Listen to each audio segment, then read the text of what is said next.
Hi everybody, how's it going? Welcome back to Phoenix Wright Ace Attorney, where we have really annoyed April during this cross-examination. Her eyes twitching, she's got like shadows around her eyes, yeah, she's mad. What's it to you, Porcupine Head? We're going to carry on. That stupid clock doesn't matter, okay? I mean, it kind of does. She did it, and she should die for it. Die! Okay, that escalated very quickly. Very quickly indeed. Whoa, let's not get ahead of ourselves. This is a court of law, and the witnesses will remain calm. Oh, she's not mad again. Oh, silly me. Did I, lose it? I guess I did. Teehee. Scary. Miss May, let me ask. Tell me, how did you know the weapon was a clock? Oh dear. Does the defense have an opinion on this behavior? Okay, this is it. Yes, Your Honor. Allow me to explain how I see the truth of the matter. Miss April May, you knew the weapon was a clock because you held it or you had heard about it. Well, I mean, I'm pretty sure she didn't hold it. So she must have heard about it, surely. Because she can't have held it. She was in the building. Mia had it. So it's got to be heard about it, hasn't it? The witness had never held the clock in her hand. However, she had heard that it was a clock. She heard? That is correct, Your Honor. There is no other way she could have known the thinker was a clock. And I can show you the proof, can we? Well, this is interesting. Let's see it then. Show me the evidence proving that the witness had heard the murder weapon was a clock. Okay, so we've got our badge. Oh, it's going to be the wiretap, isn't it? I bet she tapped, like, the phone in... Well, you can't wiretap a cell phone, can you? So she must have tapped one of the phones. I don't know, let's do it.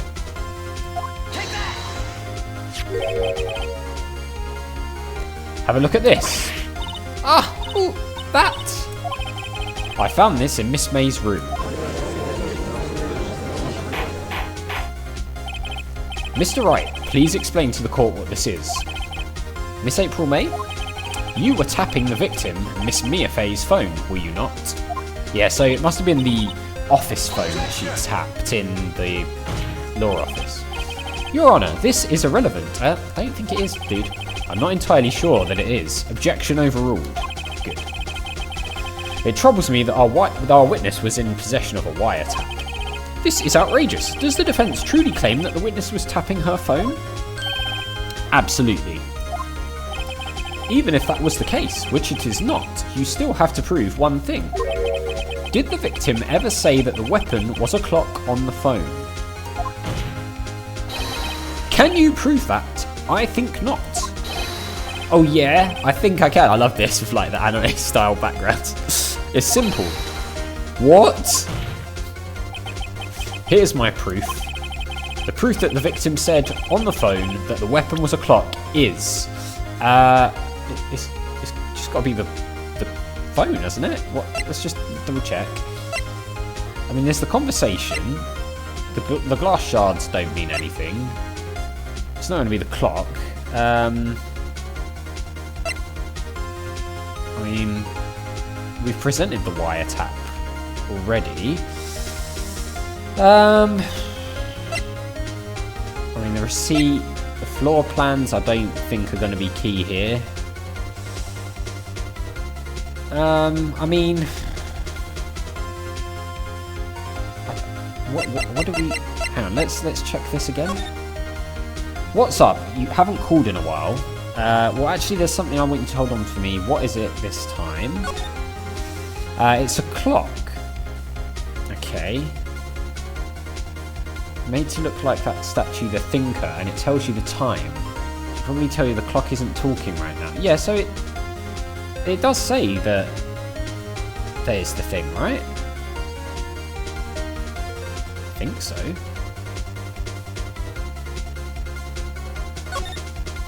I guess we just show that. I present the defendant's cell phone. Yes, we've seen that. Listen once more to the conversation between the defendant and the victim. Beep. Mia, what's up? You haven't called in a while. Well, actually, there's something I want you to hold on to for me. Again? What is it this time? It's a clock. It's made to look like that statue, the thinker, and it tells you the time. It's got to be that, right? Miss April May, you used a wiretap to listen to this conversation. That's how you knew the thinker was a clock. Am I wrong? Objection! It just keeps objecting. Your Honour, this is ridiculous. Your Honour, look at the witness's face. Does she seem amused to you? The defence demands an answer. Witness, answer the question. Did you tap her phone? Miss May. Shut up, all of you. What gives you the right to talk to me like that? Oh, she's crumbling. You lawyer.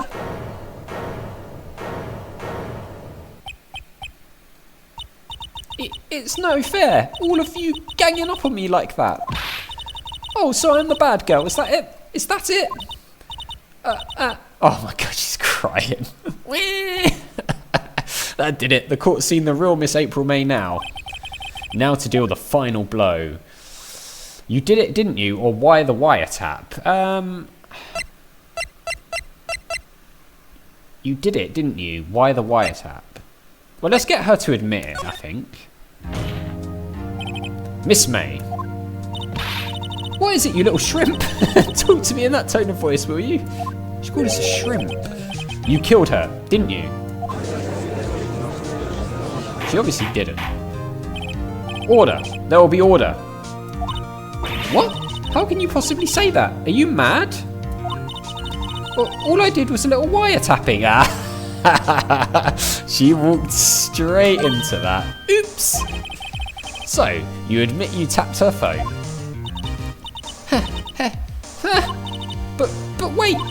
I didn't do anything bad like murder. I'm a good girl. Really?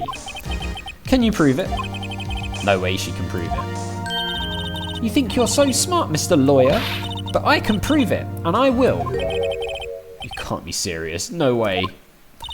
Way, I say, way. Oh, and I assure you, I'm serious, Mr. Lawyer.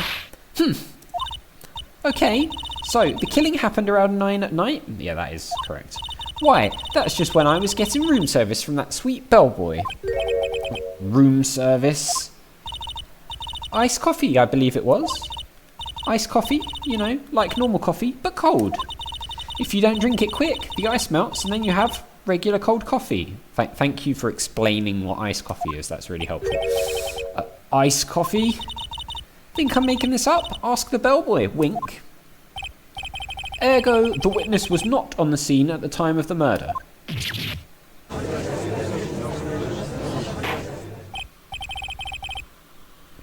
So, where does that leave us? It is my great displeasure to inform you that the witness appears to have been tapping the victim's telephone. However, that is a separate crime with no bearing on the current case whatsoever. Her testimony stands. She saw the defendant, Maya Fey, commit murder. No, they're going to let her just walk away. There's no way I can win this unless I tie Miss May to the murder somehow. Well, does the defence have anything to say? Well, come on, think of something. Oh, I very nearly clicked something there. I was trying to skip that dialogue line. I did it about a second before those options came up, which is very lucky because that could have gone badly, I guess. So what do we want to do? Do we want to call the bellboy as a witness? We could do that because the bellboy would be able to either verify what she's saying or like disprove it. I don't know that we're going to get anywhere by continuing to examine April at this point because she's adamant she wasn't there and she ordered this iced coffee. So maybe we call the bellboy and we see if he can verify that what she's saying is actually true. So let's do that. The defense would like to call the hotel bellboy as a witness. There's something suspicious here, and I'm going to get to the bottom of it. I think you've sunken quite low enough already. I object to calling the bellboy. Of course you did. Why? What's your reason? Because I hold that the wiretapping had nothing to do with the killing. I mean, however, if you agree to one condition, I'll consent to calling this witness. Oh no. Okay, fine. What's his terms? Condition. If Miss April May's alibi is not called into question after you examine the bellboy, then you will recognise that Miss April May was not the killer, thus she is innocent. I mean... Okay, so... And thereby, you must also accept the verdict of guilty for Miss Maya... that is my condition. What?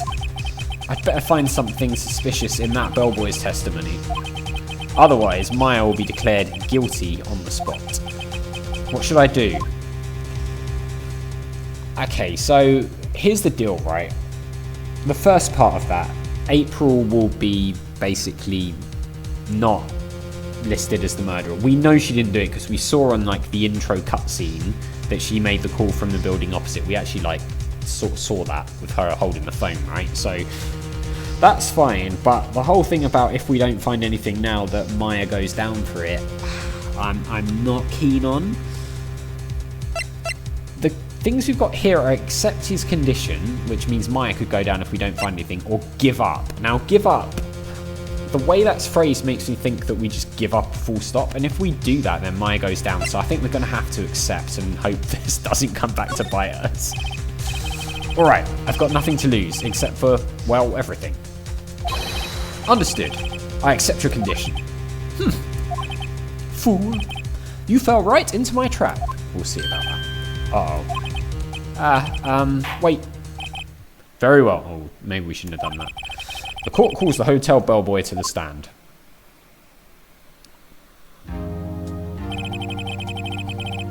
I believe we're ready for the witness to testify. He certainly does look like a bellboy. He's got the hole in the tray and everything. Yes, sir. I received your summons in the middle of work, sir. I'm happy to be of service. That tea set looks rather heavy, so without further ado, the witness may begin his testimony. Very good, sir. Alright, let's hear this. Witness's testimony time. Okay, Miss May's room service. So we're going to have to pay attention to this again. I am the head bellboy at the fine Gatewater Hotel in business for 4 generations. I believe I received a call after 8 in the evening from our guest Miss Faye. Okay, so after 8, so anywhere between 8 and 9, I'm guessing. She said it at 9 o'clock she was getting the iced coffee delivered, so we'll see if he backs that up. She asked for an iced coffee to be brought to her at 9 on the dot, sir. Okay, so far that is what she asked for. I was going to say that adds up. It's what she asked for. Let's see if he actually delivered it then, or whether he was early. Okay, I brought it to her at precisely the requested time, of course. Oh my god. What is he looking at there?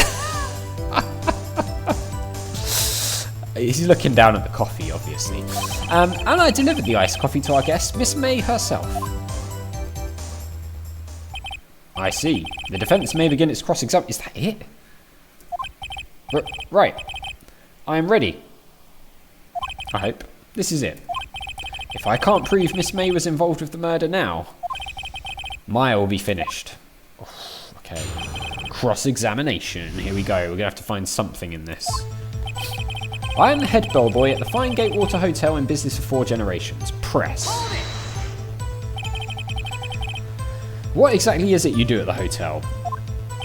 Why, anything required of me, sir. I check in guests, I check out guests. I clean rooms, I make beds. I even deliver room service, sir. I checked Miss May in personally. I bet you did. Are you always so prim? Mr. Wright, you'll refrain from asking frivolous questions. Okay, fine. I believe I received a call after 8 in the evening from our guest Miss May. Let's press. Are you sure it was Miss May on the phone? Absolutely, sir. How can you be so certain? She probably said it was her, right? I checked Miss May in personally, sir. Not only did I see her in all her stunning radiance, but I also heard her voice. And then I saw them, and I... Who's them? We know what them is, I'm joking. The point being, I remembered her quite well, so his face as well when he goes bright red. Yes, what then? She asked for an iced coffee to be brought to her at 9 on the dot, sir. 9 on the dot, you say? Yes, I confirmed that detail several times. She was watching a program on the TV and wished to drink after she finished, sir. 9, the time of the murder. I brought to her precisely requested time course. Now, the thing that bugs me here is why did she call at anywhere? I mean, we know it's between 8 and 9. Let's just theorise that it was at 8, right? Why would she call so early to ask for it to come at 9, which is the exact time the murder happened? Suspicious if you ask me, but we shall see. Precisely 9 then. Precisely, exactly, and most definitely, sir, 9 PM. Fine. How can you be so sure? Miss May was quite insistent that it be brought then.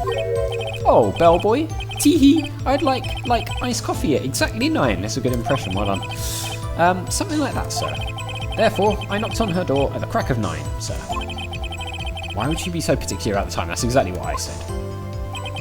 And I delivered the iced coffee to, I guess, Miss May herself. You were sure it was Miss April May herself? Absolutely, sir. Absolutely? Yes, sir. As in, so very absolutely, sir. It's an endearing mannerism of mine. Endearing is certainly a word. I would not use that personally, though, for him, but whatever. How come you're so very certain? Well, when I brought the room service, sir, the guest, sir, favoured me with an embracer, sir. Is that French for embrace? It's French for kiss, sir. But not a French kiss, sir. More of a peck on the cheek. Why would she have done that? Yeah, good question. Why would she have done that? I believe perhaps she was momentarily swayed by my prim demeanour, sir. It was a moment I shall never ever forget, sir. Okay, jeez. Sounds pretty fishy to me. I think our Miss May was up to something and wanted the bellboy to remember her. ... It's no good. There's nothing there. Is that it? Finally, you understand. This bellboy has absolutely no reason to lie. Now, if you have any decency, you will end this rather tedious cross-examination here. It was a bit tedious. The witness may leave the stand. Oh, did we screw up? I can't let this happen, can I? Protest or give up? I mean, it keeps asking us things like this, like whether we want to carry on or give up. I'm like, why would we give up? Let's just protest. Wait, please wait. Yes, does the defence have something to add? One last question. Let me ask one last question. Objection! Your Honour, I must object. This charade of justice has gone on long enough. Now, Mr. Edgeworth. Alright, Mr. Wright, I'll give you one more question, that's all. Okay. This is really it now. This is my last chance. What do I ask him about? Checking, room service, or bed making? I don't know.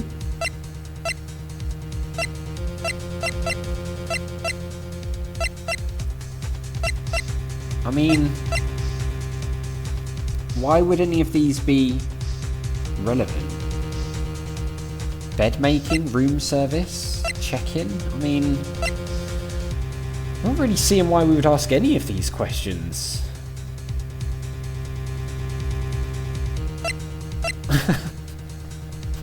Bed making, I guess. I'm guessing here. This might go drastically wrong. Bed making. Tell me about making beds that day. I was wondering what you were going to ask, but bed making, a new load. Now, Mr. Edgeworth. The witness will answer the defence's question. Yes, well, it was quite like any other day's bed making. I changed the sheets, the pillowcases, and then I proceeded to make the bed. I had to bring pillows for two, of course, but they're quite light. Pillows for two.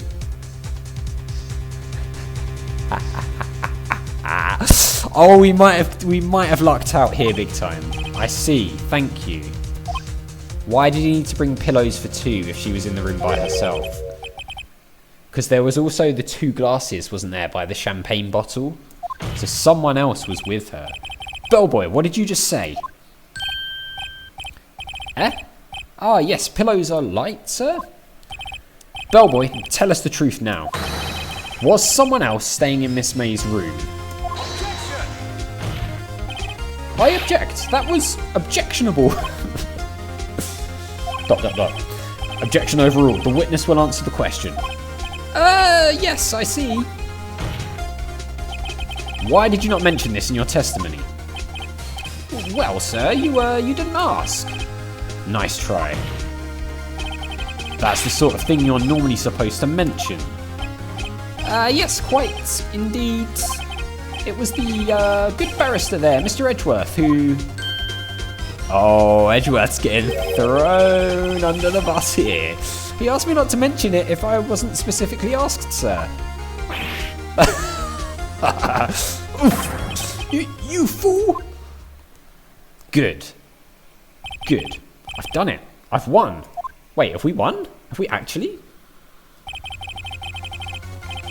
Miss April May checked into a twin room with a man. Correct? Yes, sir. Then, when you brought the room service, you didn't see that man in the room. That's right, sir. Your Honour, we have just learned of another person involved who may have been the murderer. In light of this new fact, I hold that it's impossible to judge a defendant. Wouldn't you agree, Mr. Edgeworth? And who, Mr. Wright? Who is this other person? Simple. It was Miss April May. It was the bellboy himself. No, it's obviously going to be the man with Miss May, right? We don't know who it is. It's the bellboy. The man who checked in with Miss May. Oof. Your Honour, as has been previously revealed, Miss April May was tapping the victim's phone. Yet, Miss May herself has an alibi at the time of the murder. However, that does not clear the man that was with her. The bellboy saw no one else in the room at the time of the murder. But why, what a convenient little setup, but it's too late. Too late? I suppose you'd like it if it was too late, wouldn't you? After all, it was you who hid the presence of the other man from this court. Oof! Oh, we're dealing some blows to him now. Upstart, amateur. These accusations are ludicrous. Enough. The court acknowledges the defence's argument, yes. I expect the prosecution and defense to look into this matter fully. Am I understood? Yes, Your Honour. That is all today for the trial of my FA. Court is adjourned. Oh, court is adjourned for the day, okay. Well, September the 7th, 2:24 PM, District Court, Defendant Lobby Number 1. Alright guys, and that is where we're going to leave it for this one. We will, well, I guess, deal with being adjourned for the day in the next one. So as always, thank you very much for watching. A big thank you to our patrons, Arcades Games, Wayne, Nate, Terminally Nerdy, Paul from the Phantom Fellows, Lyle, Barry Aldridge, Hobo, Numinous, Kumadin, Paul Leone, Flossie the Sheep, John Con 555, Chrissy, and Paul James. And I'll see you next time.